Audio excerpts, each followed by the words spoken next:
Do you know which trucks were most used in World War II? In September 1939, Germany invaded Poland, beginning the largest armed conflict in human history, World War II. On one side were the Axis powers, formed by Germany, Italy, and Japan. On the other, the Allies, led by the United States, the United Kingdom, and the Soviet Union. Our valiant fighters faced a daring and relentless enemy. With courage, patriotism, and a thirst for freedom, they advanced through the trenches of Europe until they conquered Berlin in 1945, sealing the definitive defeat of the Third Reich. But the heroes of freedom were not alone on this journey.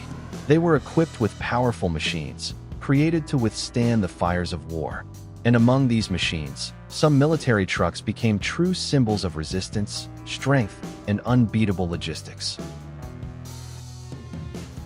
In this video, you will learn about the trucks that left their legacy in World War II, from American to Soviet, including English, German, and Italian. They all produced robust vehicles, designed to accompany their armies to the most devastated fields in history. Some of these trucks have become legends. Let's find out which ones they are. The GMC CCKW Deuce and a half, the workhorse of victory.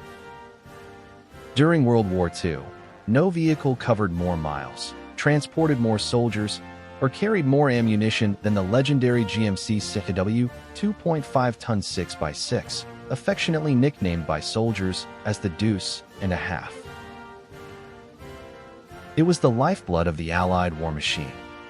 And not by chance. Its endurance, versatility, and logistical capabilities made this truck one of the pillars of the Allied victory over the Axis. Produced from 1941 by GMC, General Motors Truck and Coach Division, the CCKW was born from the need for a vehicle capable of operating on any terrain and with a large payload capacity. The technical name CCKW has a specific meaning. C indicates the year of design, 1941. The second C represents the conventional cab. K stands for six-wheel drive, 6x6, and the W refers to the dual rear axle. In total, more than 562,750 units were manufactured between 1941 and 1945. One of the largest military vehicle production runs in history. It was widely used by the United States Army, but was also supplied in large numbers to Allied nations such as France, the Soviet Union, the United Kingdom, and Brazil, primarily through the Lend-Lease program. The CCKW was so reliable and essential that many American generals considered it more important than the Jeep, as it was the one that handled the logistics. Technically, the CCKW was equipped with a GMC 270 engine, a gasoline inline, 6 with 91 horsepower at 2,750 RPM. It had a 5-speed manual transmission, and its 6x6 all-wheel drive system gave it extreme mobility in difficult terrain such as mud, snow, and bombed-out roads. Its top speed was approximately 72 kilometers per hour, with an average fuel consumption of 3.5 kilometers per liter, quite reasonable for a war vehicle weighing almost 4.5 tons empty. In its personnel carrier version, the Deuce and a half could carry 25 fully equipped soldiers. In its cargo configuration, its capacity was 2.5 tons, earning it its nickname. Furthermore, the CCKW was adapted for dozens of purposes, as a mobile workshop, medical station, tanker truck, radio unit, anti-aircraft artillery unit, and even a rocket launcher. At the end of the war, many of these trucks were sold as military surplus and used in the reconstruction of Europe, Asia, and even here in South America. Several are still in operation today, restored by collectors or used in historical events. The GMC CCKW was not just a truck. It was an engine of freedom, an essential cog in the machine that defeated Nazism. On every battlefront, in every advance of the Allied troops, there it was, tireless, robust, and absolutely indispensable. Bedford QL the British machine that moved the Allies.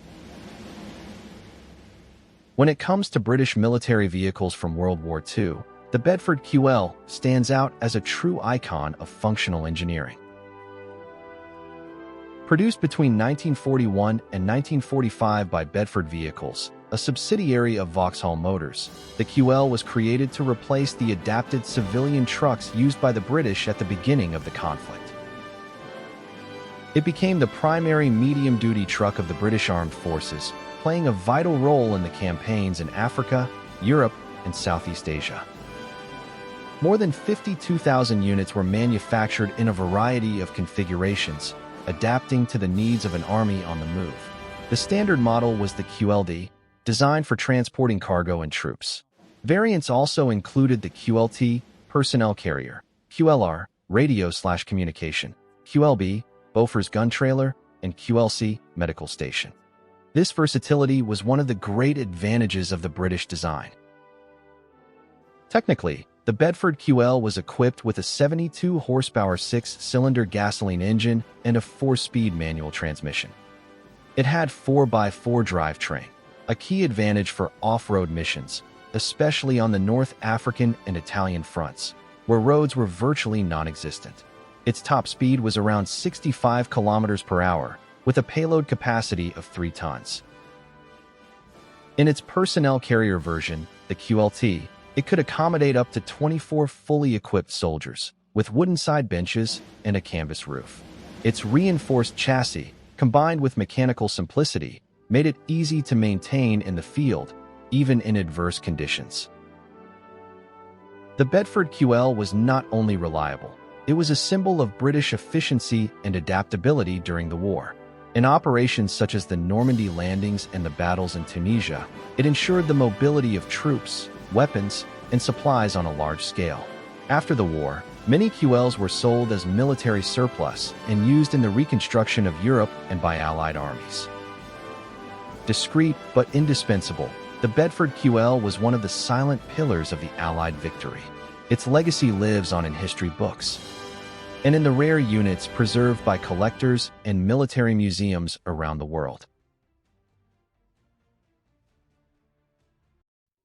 Opel Blitz, the workhorse of the Wehrmacht. During World War II, few trucks represented the German war effort as much as the Opel Blitz. Manufactured by Opel, a General Motors subsidiary in Germany since the 1920s, the Blitz became the standard truck of the Wehrmacht, the armed forces of the Third Reich. Its logistical importance was so great that many historians call it the backbone of Nazi mobility. Launched in 1935, the most famous model of the war was the Opel Blitz 3.6-36S, produced in over 130,000 units by the end of the conflict. With 4WD and a 3.6L inline 6 engine, it developed 75 horsepower and reached a top speed of around 85 kilometers per hour, 53 miles per hour, a considerable speed for the time. Its payload capacity was 3 tons, and in its troop transport version, it could carry 12 to 16 armed soldiers. The Opel Blitz was used on all fronts where the German army operated, from occupied France to the North African desert, from the forests of Eastern Europe to the ice of the Russian front. However, its performance in difficult terrain was limited, as most models lacked all-wheel drive. This became a serious problem, especially during the harsh Soviet winter, when many Blitzes simply got stuck or froze.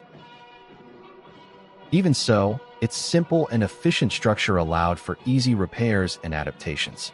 Many units were converted into ambulances, mobile workshops, radio trucks, and even platforms for anti-aircraft weapons.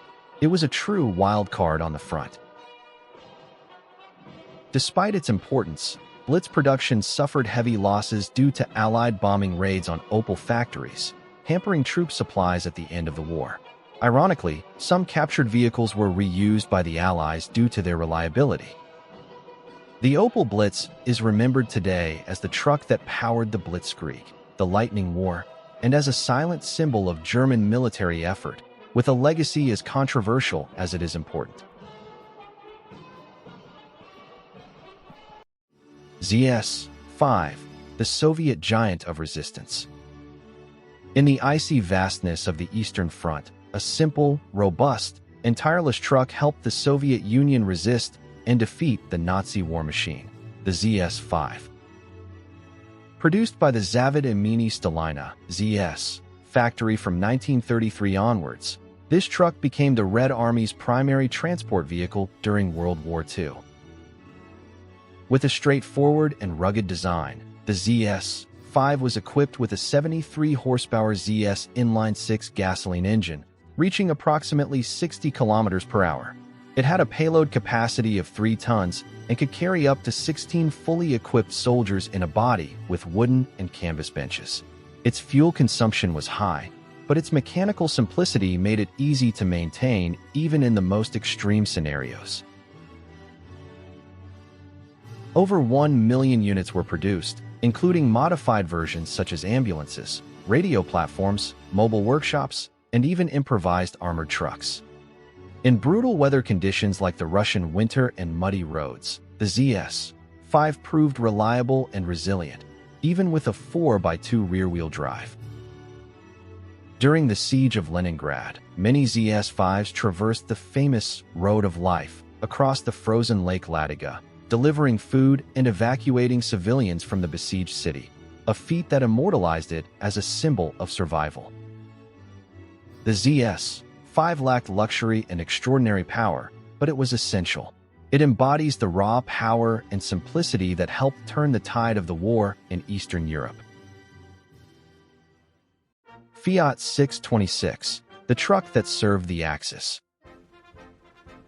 Amid the advance of Axis troops in Europe and Africa, the Fiat 626 stood out as the main military truck produced by Fascist Italy during World War II. Robust, compact, and versatile, it was designed by Fiat Veicoli Industriali in 1939, with its sights set on the imminent war.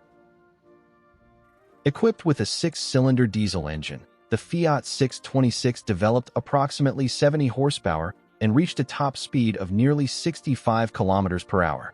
Its distinguishing feature was its good range and fuel economy, essential for long journeys in remote regions, such as North Africa, where it was widely used.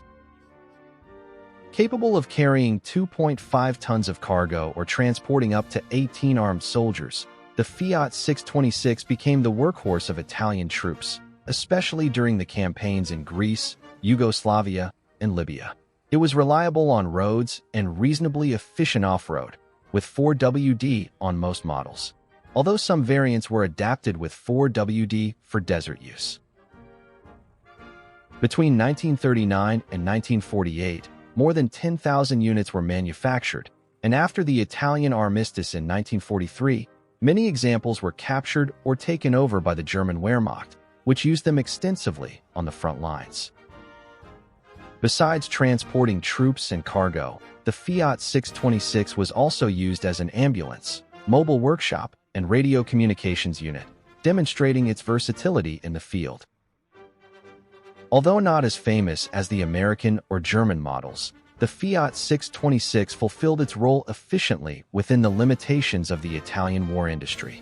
A discreet truck, it nevertheless participated in all of the Italian army's logistical operations, from the beginning to the end of the conflict.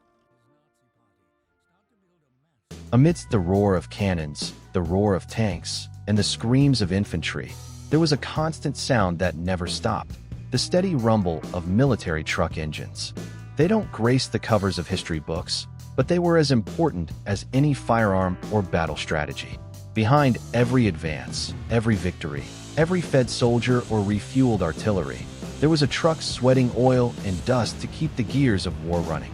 GMC CCKW, Opel Blitz, Bedford QL, ZS-5, and Fiat 626. Different flags, different ideologies, but the same mission, to carry their armies forward.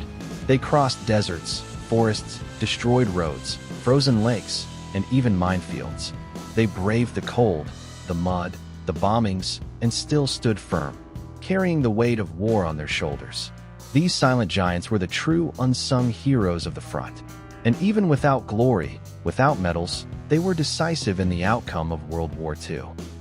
If today we study this period with respect and fascination, it is only fair to remember that without them, victory might never have come.